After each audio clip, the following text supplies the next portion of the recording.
So we're going to learn how to do a few alterations to your knit pant pattern to customize it fairly closely to your measurements. This is not going to be by any means a custom fit, but it's definitely going to be very customized. So you need to have your fabric purchased and pre-washed.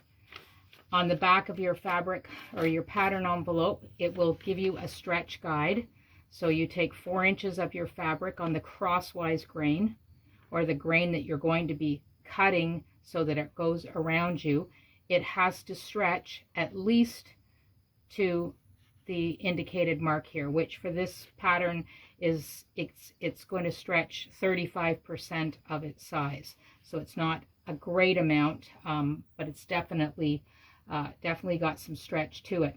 So this pattern will have been graded to accommodate the fact that there's stretch in it. There will be very little or maybe no ease in the pattern with the measurements that are for the size as for the pattern. So it may say that if you're cutting out a medium and you have a 36 to 38 inch hip, when this pattern is sewn up at the hip line, which is indicated on this pattern piece here, for the medium, it's coming out at 36.5 inches. So that's, if your hips are at 38, this is already going to be stretching to fit over you. Now, because it's a knit fabric and there is stretch to it, it's meant to do that. And depending upon the fabric will depend upon how much stretch it has. Your fabric may have more stretch than what's indicated here, and that's fine. That will mean that you could probably cut it out if you've got 30, even 39 or possibly even 40 inch hips, and this will fit because your fabric is going to stretch to accommodate your shape. So you want to take several measurements, and I'm going to lay out here. This is my pant pattern that I have developed from my sloper, but you should be able to see on here the measurements that you're going to need. So you're going to need to have, first, you're going to need to mark some vertical measurements. So you're going to need to have your waist to your ankle or the floor, whichever measurement you're going. Also, you're going to go waist to calf. You're going to go waist to knee. And this is all being done on the side seam. You're going to go up to your thigh, to the crotch length, or this could be the very upper thigh, the fullest part of your thigh. You're going to have a low or a full hip. That's the widest part of your hip. It's usually down the lowest when you're looking at yourself sideways. You're going to have a high hip, which quite often is your abdominal. And then you're going to have your waistline. Now, the first thing you want to do in order to get these measurements is you want to take a piece of elastic, tie it around your waist, and that's your natural waist. It may not be where you're going to wear your pants all the time, but it is your natural waist. So from there, you're going to measure down, and you're going to determine all of the measurements that you need that are going to be your calf, your knee. And this is from your waist to the floor. So these are all what are the vertical measurements. So they're all the measurements that are coming from here to here, or here to here. And you're also going to want to have your inseam measurement. So that is from the very top of the leg on the inseam, where your leg joins your body, and you're going to measure all the way down. Again, either you're going to the floor or you're going to the ankle. So you're going to have that measurement there as well. And the measurements, you should be parallel to your knee from your inseam to your outseam, as well as your calf and your thigh. Once you've got those measurements, you can go back, you can make sure you've got your waist measurement. You're going to measure around your abdomen, and take these measurements a couple of times. You're going to do your low hip, you're going to do that crotch line, or if you look carefully here, that's the top of your leg measurement. So if your thighs tend to get a little fuller, about an inch or so down, then take that measurement down a little bit lower, okay? You can make a note of where the crotch depth is, as far as the inseam is, but take that horizontal measurement at the thickest part of the top of your thigh. Now, I've also measured a little bit lower on my thigh. You don't really have to do that for these pants. You do want to measure around your knee, and you do want to measure around the fullest part of your calf, as well as your ankle. And your ankle may just be what you want your pants to fit at. If you're doing something very skinny, you're going to want that measurement to be very close to your ankle measurement. Remember, we don't have to have a lot of ease in this pattern, because depending on what you're making, you're going to want these to fit a little snugly, especially up in this area, maybe not in your legs. So once you've got all of those measurements, you can now go to your pattern. So I'm going to pull this pattern out, and I'm just going to lay it on top of mine so you can kind of see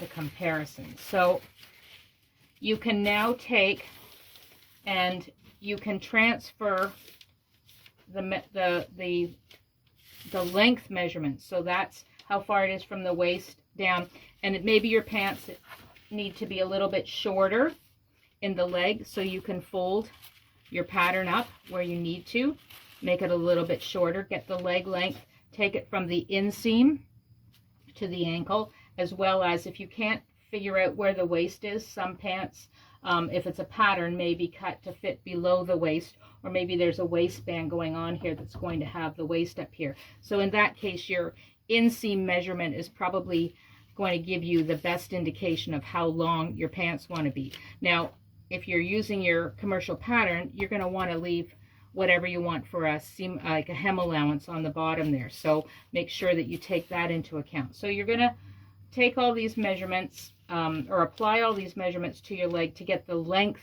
that you need as far as your pant length goes. Next, what you want to do is you want to compare the width of it. So if your pattern, like this one, has like a circle with a cross in it, and with the measurements, this is telling us when this pattern is sewn up with the appropriate seam allowances, whether they're 5/8, 3/8, or 1/4 of an inch, the finished hip width will be 36.5 inches. If this happens to be smaller than your hips, what you're going to want to do is take your fabric and cut a strip of it. Take an inch, or whatever you have there, 1.5 inches, whatever you've got extra of your fabric. Cut a strip on the crosswise and measure it out at 36.5 inches. Put that around your hips, at your hip point. Is that going to stretch enough for you to get these pants on? The other place you want to check out is at the waist, whatever the finished waist is going to be of these pants. Maybe start there even before you do the hip. Start with the waist, cut that waist. Can you put it in a circle? Can you shimmy that up your hips without having to put a zipper or some kind of an opening in it? If you can, then the waist of the pants is going to be fine for you. So these are just some little tricks that you can take to your pants and get them a little bit closer to the size that you want. The crotch curve here is something that if you don't have your pattern, if you don't already have a pant sloper that has your exact curve, you're going to have to wait till you try on, do your first pair of pants in a muslin type fabric, like a cheaper stretch. Don't spend, don't make your first pair of pants in your really good fabric. Make them in something that you can check that curve, and maybe you'll have to curve in a little more. You may need to let it out a little at the hip, at the side seam, if you're cutting in here to get it to fit to your body a little bit better. You can take a look at the width of the leg. at that point too. Measure across the knee. Find where your knee is going to be. Mark that line on your pattern and take a measurement. Before you actually, like once you find your knee, what you want to do with your pattern, and you're going to do this on both the front and the back, you're going to take and you're going to fold it in half at the hem, and it should line up from the ankle up to the knee and match up. And then you're going to fold and make a crease in here. So when you open this up, you will have a crease that will actually indicate, I'm going to take this ruler and line it up along the crease here. So right along here is the center, the dead center of the front of these pants. Now your front and back will be a little bit different. They will still have a crease that goes up the dead center, but your back are probably going to be, and they should be, a little bit wider than the front. And this is to accommodate the extra fullness in the back of your thighs and your calves.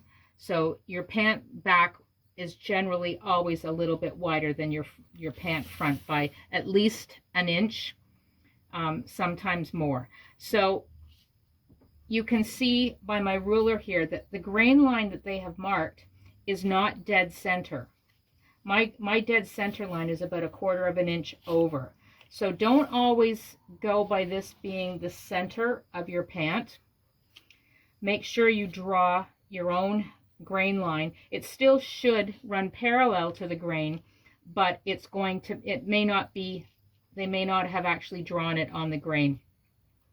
So once you've got that line, you want to take a measurement of, see how wide it's going to be at the knee, or maybe even at the ankle. Take your seam allowances off and center your ruler on your center line and measure across the front. Same place you're going to take and you're going to measure across the back. Add those two together. That's going to tell you what the width at the hem of these pants is going to be. Again, take either your fabric or you can take a tape measure, might be just as easy, and make a circle. Okay, step your foot into that. Is that going to be too wide, or is it going to be wide enough? So you'll be able to tell just from this circle and your measurements how wide your pant leg is going to be. You've already shortened your legs to the correct length, so now you're able to judge how wide it's going to be. You do the same at the calf, where you have it at the front, you measure, and you measure over at the back, and you add the two together, because this is one leg. So check your calf. Is this going to be enough, or is it going to be too tight? You know, if you're not sure about the width of it, take a strip of fabric and put it around your calf. Now, just bear in mind that if you're cutting a strip on the crosswise and you're constantly stretching it to go in over your body, it's going to stretch out. It may not recover, so that fabric strip may not be as true to the actual fabric as what it was when you first cut it. So you may have to have a couple of strips, or you may have to cut right across the 60-inch wide fabric and use pieces of it to get the right measurements up.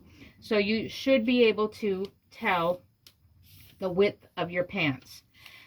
If you decide you want to taper your pants in, you must taper it in from the inseam and the outseam equal amounts from the seam allowance. So if I wanted the front of my pants to be an inch narrower across the front, I am going to take it, and at least from the knee to the floor, or to the hem, wherever I'm going to be, my ankle or my floor, I have to go the same amount on the outseam as the inseam. Once you start going up from the knee, you can gradually go up. You don't have to be even from the center across. It's just key from the knee down that the measurements are the same, and that applies, the same applies to the back as it does the front. And the reason being is you don't want to pull this grain line off to the center by taking everything in at the side or at the inseam, or taking it all in. So then what happens is you're pulling this grain line, so now it's not straight anymore. So in order to keep this grain straight so that your pants hang perpendicular to the floor, you want to make sure that you're taking it even up the sides here. Once you get above the knee, you're going to be a little more gradual. You may want to scoop it in, or just gradually go back up to your seam. You don't have to be as particular on the inseam as on the outseam. So that's the basics of taking this pattern and actually cutting it out, or preparing it to cut out of your fabric. And remember, when you're cutting this out, when you're on your fabric, the grain line is the lengthwise grain of your fabric. It should run parallel in most cases to the selvage edge. So if this is my grain, this is my selvage. Crosswise should be the stretchiest, okay? It's got to stretch to go over your hips and then come back to your waist and not have too much fullness across the middle as you might need across the hip. So that is taking a pant pattern that has a back and a front, so two separate pieces.